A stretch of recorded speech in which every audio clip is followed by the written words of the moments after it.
In this video, I'm going to talk about this new 5-gallon water jug from Rotopax. I'm going to show you how I've integrated it into my build and why. And then a little later on in the video, for my subscribers, I'm going to talk a little bit more about some of the other progress I've made here in the camper.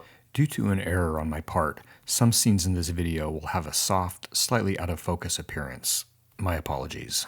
Now, you've already seen the kitchen box that I built. There's a video about that. I will put a link in the description below. This will be riding in the camper in here someplace yet to be determined. The next thing I needed to figure out was water. And this is not sponsored in any way. I have no affiliation with Rotopax. I purchased this off their website. Now, this is very simply a 5-gallon water jug. It utilizes Rotopax normal mounting hardware. It comes with a spout integrated into the lid. And here's a look at that spout. It's kind of like old gasoline cans.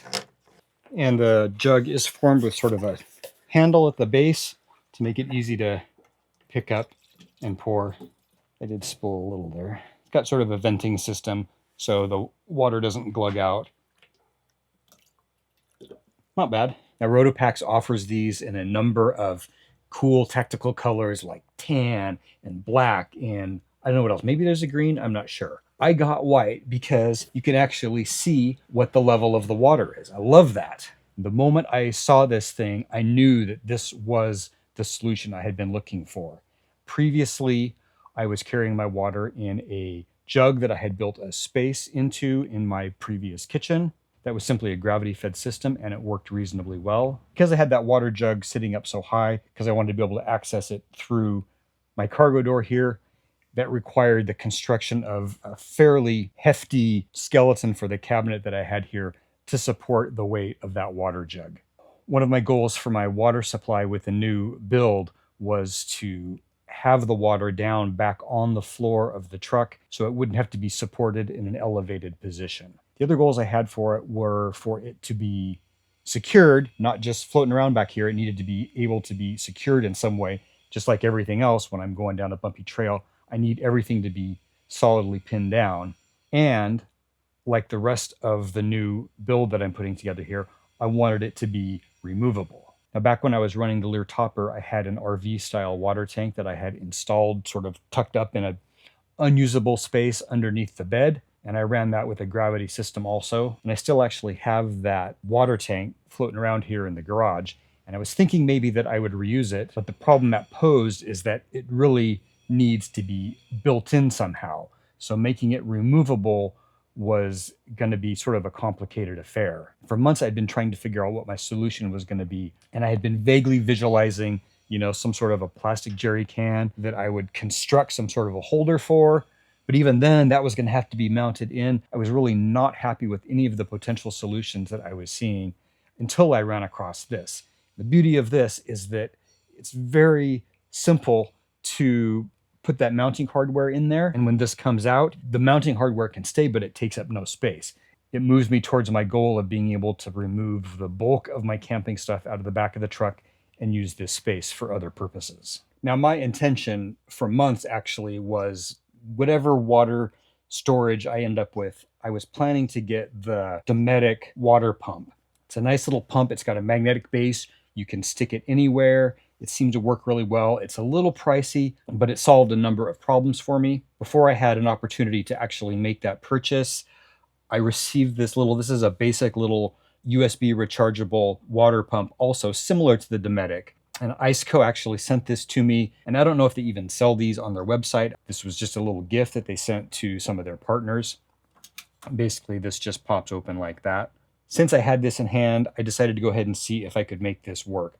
I suspect that long term, I may still end up getting the Dometic with the magnetic base, but we'll see how this goes. Now, in my previous build, I had my larger water jug accessible through the outside, through the cargo door there, and I had a second jug that was accessible inside the cabinet of my interior build, so that I had water on the inside. One of my goals here was to still have water accessible outside or inside, but to have it just be a single water source to take care of. So what I came up with for now is I made basically a little cradle for the water pump that will sit right there on the edge of my cargo door. And now I have water outside. It works quite well. It puts out a pretty nice amount of water. And here, using basically a little bit of Unistrut and some Unistrut components bolted onto the Utilitrack of the Frontier, I made a little cradle for it.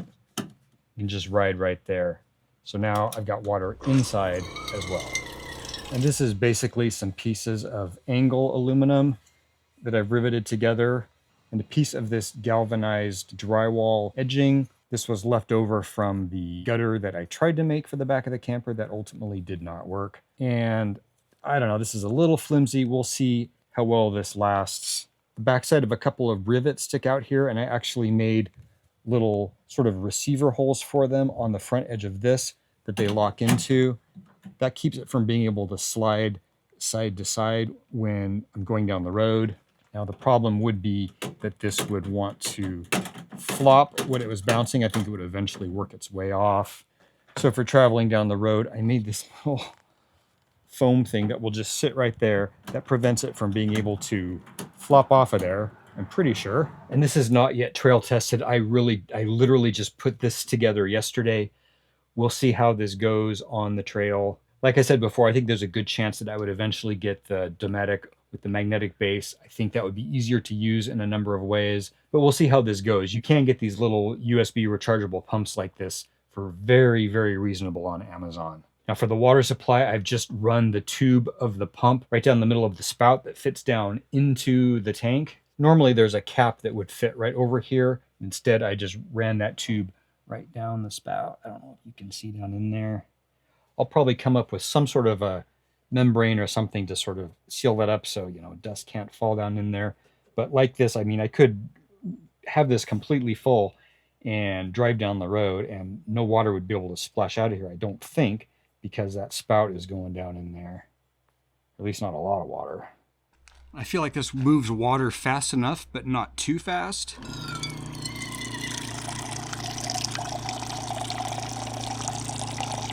I don't know exactly how my final wiring will end up, but I do have currently USB outlets right here. So it's really easy to run a USB cable to the pump if I need to recharge that. In a pinch, if my pump ever stopped working, I could simply use the spout, take the water jug out of here and pour it. Putting the jug back into place is equally simple. Slide it on there. Crank that down and it is good. Now, one nice thing about the way I've set this up is that I can refill this using the hose just right through the cargo door here, or even right in through the tailgate here.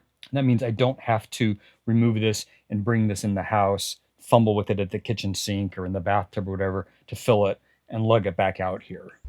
And by the way, this is a certified drinking water safe hose I bought specifically for this purpose some years ago.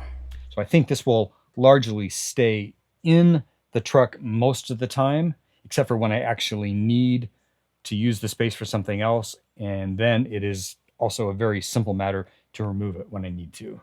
To secure the Rotopax mount, I have again just used a piece of Unistrut that is attached to the Utilitrack of the Frontier, and that is bolted onto there.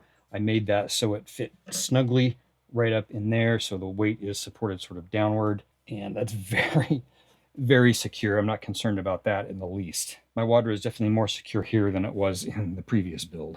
Now, Rotopax obviously isn't the cheapest product on the market. This was a little bit of an expense, but this resolved so many issues for me so perfectly. I felt it was well worth the expense. So that is basically it on my new water storage and delivery system. I am pleased with this find. I am happy with the product so far. I love the simple elegance of this. Time will tell how well this will work. Now, for those of you who are subscribers following along with the build, and I put build in quotes because I'm mostly bolting things on rather than building anything, here are a few quick updates on a few other things I've been working on that don't really merit their own video. And I have removed the wood floor that I had in here in part of my effort to have the new build be completely wood free. I don't know yet what I am going to put down. I want to get the rest of this put together, and then I will see what actual floor space I have left. And as you can see, I have removed those aluminum work van drawers that I had in here. That was never intended to be the long-term build. I brought those drawers home actually to incorporate them in my garage. I did consider keeping them as part of the build. The size and shape of the drawers and the unit itself was ultimately, it was causing more problems than it was solving for me. So I did go ahead and pull that out and put it to use as I originally planned for storing hardware in my garage. Now, while I tore out all of the cabinetry and furniture kind of stuff in here, I was pretty happy with how my electrical system all turned out. I did not want to start that all over from scratch, and so I have preserved everything, all the wiring for the lights and other systems I've got going on in here. My distribution blocks and other wiring and stuff was built into my little couch. It was sort of in a hidden compartment in my little couch. Basically, I've taken that and swung it up and tucked it into the side of the bed of the truck here. Again, I just used some Unistrut attached to the Utilitrack of the Frontier, and I used a piece of leftover ABS plastic from the kitchen box. Now I may come up with a way to sort of cover all of this, but none of this is hot except for when it's plugged into my Jackery. I do have a separate line from the battery running to my compressor here. I have a kill switch for that here also. Now, I did really like having my compressor. It was also down here built into the end of my couch. I really liked having it here built in. It's hardwired. It was already done. And so I have also mounted that using more Unistrut here. And it is on there super, super solidly. I flip on the kill switch and it is now powered. I previously had this strip of LED red lights, mostly just wired in as an indicator, so I'd remember that I had left it on or not. So I've just got that tucked up in here as well. The rest of this wiring running back here has yet to be dealt with. When I have done more in here, I will get this probably put together in some sort of channel and tucked up out of the way here. In other news nobody cares about, I do have the Mazda running well now. The carburetor's been replaced. I've had the exhaust rebuilt and I've got new tires on it. It's now running consistently, reliably. I have been using it for all of my around town errands instead of the Frontier. It's been fantastic. It's fun to drive around. And it's been super useful having a pickup truck bed. I probably won't do a whole lot of content about the Mazda on the channel. I know a few of you have indicated interest in it, but ultimately when I did a whole video about the Mazda, man, that thing got no views. So that just ends up pulling the channel down, and then YouTube doesn't send me new viewers. And so we're probably going to leave the Mazda alone unless I take it camping, which may happen. One final little update here. We are coming up on Overland Expo PNW. That will be the weekend of June 26th, 7th, 8th-ish, somewhere in there. I'll put that on the screen. I will be there. The truck will be in the All Dogs Off-Road booth, and that is booth number, I'll put that on the screen also. Overland Expo PNW is at the Deschutes County Fairgrounds in Redmond, Oregon. It's a very nice venue. It's all a nice big grassy fairgrounds. It's always a fun event. I really enjoy the expos, so I hope you can make it out. Come find me at the All Dogs Off-Road booth. You can check out what I've been doing. I may have a little bit more done in here by that time, so I'm looking forward to seeing some of you there. All right, if you have any questions about any of the things that I've showed you in this video, please just post them in the comments below, and thank you for watching. Sometimes you think you're alone, but you're not alone. Dun dun dun. No.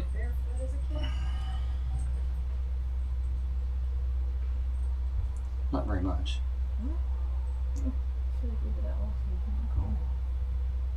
Lucy, ladies and gentlemen. Am I on camera? Well, they probably can't see you. Oh, I don't know. No, you're not good. I'll cut it out. Okay.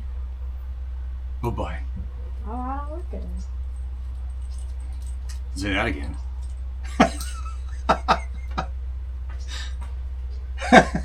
Unsubscribe!